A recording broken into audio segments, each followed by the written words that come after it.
Hello friends, எல்லாருக்கும் வணக்கம். Welcome back to homely princess channel. இன்றைக்கி நம்ம சேனலில் நல்ல ப்ரோட்டீன் சத்து நிறைஞ்ச ஒரு காலை உணவு தான் நம்ம பார்க்க போகிறோம்.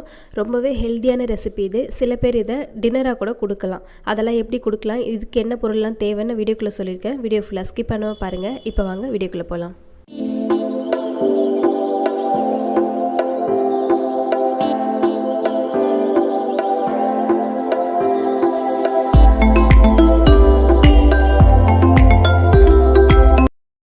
இப்போ இந்த ரெசிபி செய்கிறதுக்காக பார்த்தீங்கன்னா நான் கோதுமை மாவு எடுத்துருக்கிறேன். நான் சப்பாத்தி மாதிரி முதல்ல செய்ய போகிறேன். அதுக்காக கொஞ்சமாக சால்ட் சேர்த்துக்கிறேன்.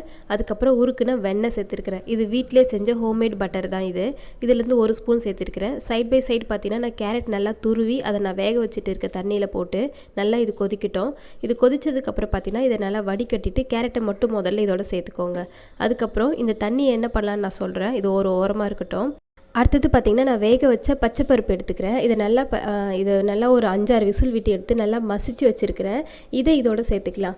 நம்ம பார்த்திங்கன்னா முதல்ல தண்ணி விடாமல் நல்லா கை விட்டு பிசைஞ்சிக்கணும். அதுக்கப்புறமா தண்ணி தேவைப்பட்டதுன்னா நம்ம கேரட் வேக வச்சோம் இல்லையா, அந்த தண்ணி சேர்த்துக்கலாம்.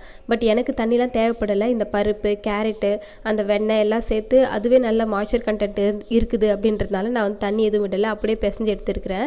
உங்களுக்கு பார்த்திங்கன்னா இந்த மாதிரி டெக்ஸ்சரில் இருக்கும், நல்லா சாஃப்டாக இருக்கும், ஹார்டாலாம் இருக்காது. இந்த சப்பாத்தி செய்யும் போதே பார்த்தீங்கன்னா உங்களுக்கு ரொம்ப சாஃப்டாக இருக்கும். முதல்ல இது 1 வயசுக்கு மேலே இருக்கிற குழந்தையாக இருந்தால் மட்டும் நீங்கள் ஆரம்பத்தில் நான் சால்ட்டு சேர்த்தேன் இல்லையா, அதை நீங்கள் மனசில் வச்சுக்கோங்க. ஏன்னா 1 வயசுக்குள்ளே இருக்கிற குழந்தைங்களுக்கு சால்ட் சேர்க்கக்கூடாது.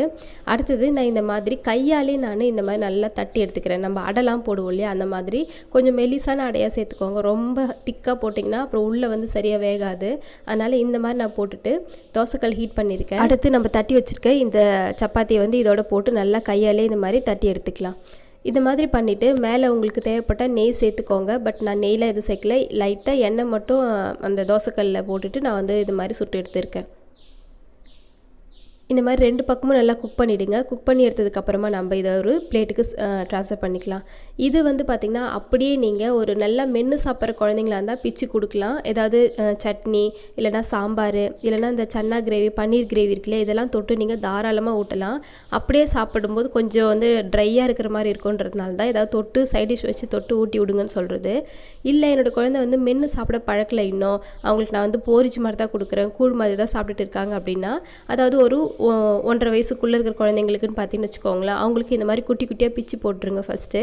அதுக்கப்புறமா ஒரு பவுலுக்கு இதை மாற்றிட்டு நம்ம கேரட் வேக வச்சோம் இல்லையா, தண்ணி வடிகட்டி வச்சோம் இல்லையா, அந்த தண்ணியை இதோட ஊற்றி நம்ம கொஞ்சம் ஒரு 1/4 மணி நேரம் வரைக்கும் ஊற வச்சுக்கலாம்.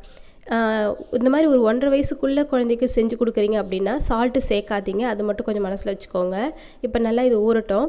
இது ஊறினதுக்கப்புறமா நான் ஒரு மிக்ஸி ஜாருக்கு ட்ரான்ஸ்ஃபர் பண்ணிவிட்டு நல்லா ஃபைனாக பியூரி மாதிரி அரைச்சி எடுத்துக்கிறேன். அவ்வளோதான். நீங்கள் தேவைப்பட்டதுன்னா கொஞ்சம் நல்லா நெய்யை நல்லா உருக்கிட்டு அதுக்கப்புறமா இதோட சேர்த்து நல்லா மிக்ஸ் பண்ணி குழந்தைங்களுக்கு காலையில் கொடுக்குறது ரொம்பவே நல்லது. நைட்லலாம் இந்த மாதிரி சப்பாத்தி மாதிரி கூட நீங்கள் செஞ்சு கொடுக்கலாம். அது உங்களுடைய விருப்பம் தான். குழந்தைங்க மென்று சாப்பிட்றாங்கன்னா நீங்கள் அந்த மாதிரி செஞ்சு கொடுங்க. இந்த ரெசிபியை 8 மாத குழந்தையிலேருந்து எல்லா குழந்தைக்கும் நீங்கள் தாராளமாக கொடுக்கலாம். இப்போ அஷத் குட்டிக்கே பார்த்தீங்கன்னா இந்த சப்பாத்தி தான் கொடுத்தேன். சப்பாத்தியாக மென்று அவன் சாப்பிடுவான். அதனால் அவனுக்கு பன்னீர் கிரேவி மாதிரி வச்சு நான் நைட்டுக்கு கொடுத்துட்டேன். சரி, இந்த வீடியோ மற்றவங்களுக்கு யூஸ் ஆகுன்றதுனால ஒரே ஒரு சப்பாத்தி மட்டும் உங்களுக்காக செஞ்சு காமிச்சிருக்கேன். இந்த வீடியோ பற்றி உங்களுக்கு ஏதாவது டவுட் இருந்தால் கமெண்ட்டில் கேளுங்க, நான் கண்டிப்பாக ரிப்ளை பண்ணுறேன். உங்களை வேறு ஒரு இதே மாதிரி இன்ட்ரெஸ்டிங்கான வீடியோ பார்க்குறேன். அது வரைக்கும் நம்மளோட சேனலை புதுசாக பார்க்குறீங்க, ப்ளீஸ் மறந்துடாமல் சப்ஸ்கிரைப் பண்ணி வச்சுக்கோங்க. பாய்.